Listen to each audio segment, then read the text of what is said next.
এই মুহূর্তে পুরান ঢাকার পোস্তায় আছেন সহকর্মী সানজিদা প্লাবনী। তার কাছে জানবো চামড়া সংগ্রহের সবশেষ তথ্য। প্লাবনী, পোস্তার আড়তগুলোতে এই মুহূর্তের পরিস্থিতি আমাদের জানাবেন, আর নির্ধারিত দামে চামড়া সংগ্রহ করা হচ্ছে কিনা সেটাও একটু জানতে চাই। ইফতেখার, আজকে ঈদুল আজহার দ্বিতীয় দিন এবং ঈদুল আজহার যে সবচেয়ে বড় অনুষঙ্গ চামড়ার বিষয়টি সংশ্লিষ্ট থাকে এবং এখন পর্যন্ত যে ঢাকার বা আশেপাশের যে চামড়া সংগ্রহের যে মানে ঠিকানা বলা হয় যে পোস্তাতে, আমি সেখানেই রয়েছি এবং আজকের দিনেও আমি দেখতে পাচ্ছি যে এখানে বেচাকেনা চলছে। আমি একটু আপনাকে দেখাতে চাই যে এখানে আজকের দিনেও আজ কোরবানির দ্বিতীয় দিন হওয়ার ফলে আজকেও কিন্তু কোরবানি চলছে। আমরা আসার সময় রাস্তায় অনেক দেখছিলাম যে কোরবানি করছেন এবং বেচাকেনাও হচ্ছে।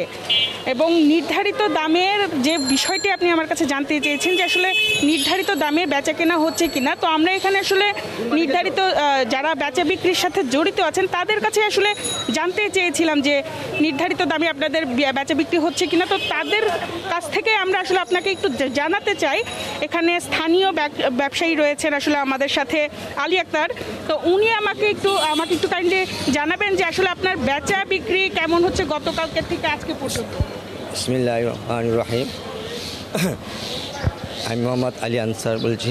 চামড়ার ব্যবসা আগে যে সরকার নির্ধারিত একটা রেট দিয়েছে, ওই রেট হিসাবে কোম্পানিরা সিন্ডিকেট করে পোস্তার ব্যবসায় যে ছোটো ছোটো ব্যবসায় যেতে দাম রাস্তা ফকির বানাচ্ছে, মানুষ হাওলাত করে টাকা লিয়া নাই, রেট দিচ্ছে মনে করেন 500-600 লবণালা মাল 900-1000 টাকা। ওই যা একটা মালে পড়তে লবণ দেওয়ার কারিগর মিস্ত্রি ম্যাক্সিমাম 400 টাকা, লবণ দিয়ে 400 টাকা পড়ে।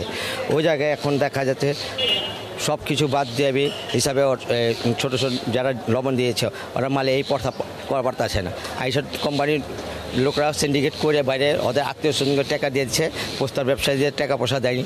কিছু কিছু ব্যবসা দিয়ে 2% দিয়েছে, 3%, 4% দিয়ে যাবি, 2% ক্যাশ দেওয়া আর 4% যারা ওদের আবার চেক দিয়েছে ঈদের পরে, চেক পাস হবে তার বাজার মানুষ না পারতে কি করবে, মানুষের হাওলা। আমরা শুনছিলাম যে আসলে এখানকার স্থানীয় ব্যবসায়ী যিনি আছেন যে উনি আমাদেরকে চামড়ার ব্যবসার বিষয়টি জানাচ্ছিলেন। তো এখন পর্যন্ত কিন্তু আসলে চামড়ার যে বেচা বিক্রি এটা চলছে এবং তারা মনে করছেন যে তারা আমাদের কাছে আসলে জানিয়েছিলেন যে তারা যে নির্ধারিত দাম সেটি পাচ্ছে না।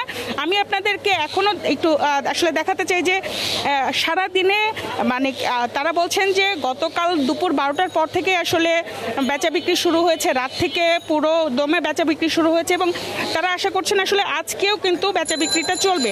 আমি আপনাকে একটু দেখাই যে আসলে এখানে কিন্তু অনেক চামড়ার স্তূপ জমে আছে এবং রাস্তার এরকম মোড়ে মোড়ে আসলে আমরা রাস্তার মোড়ে মোড়ে আমরা এরকম আসলে চামড়ার স্তূপ দেখতে পেয়েছি এবং তারা মনে করছেন যে নির্ধারিত যে দাম সেই দামে হয়তো তারা আশা করছেন যে বিক্রি করবেন, কিন্তু এখন পর্যন্ত আড়তদাররাও বলছেন যে তারা কিন্তু আসলে নির্ধারিত দাম দিয়ে কিনছেন, কিন্তু ব্যবসায়ী যারা আছেন, ফড়িয়া ব্যবসায়ী যারা আছেন তারা আমাদের কাছে অভিযোগ করেছেন যে তারা নির্দিষ্ট দামে আসলে চামড়া বিক্রি করতে পারছেন না। পোস্তা থেকে আমার কাছে এই ছিল সর্বশেষ তথ্য। ইফতেখার। দর্শক, সহকর্মী সানজিদা প্লাবনী এতক্ষণ যুক্ত ছিলেন আমাদের সঙ্গে।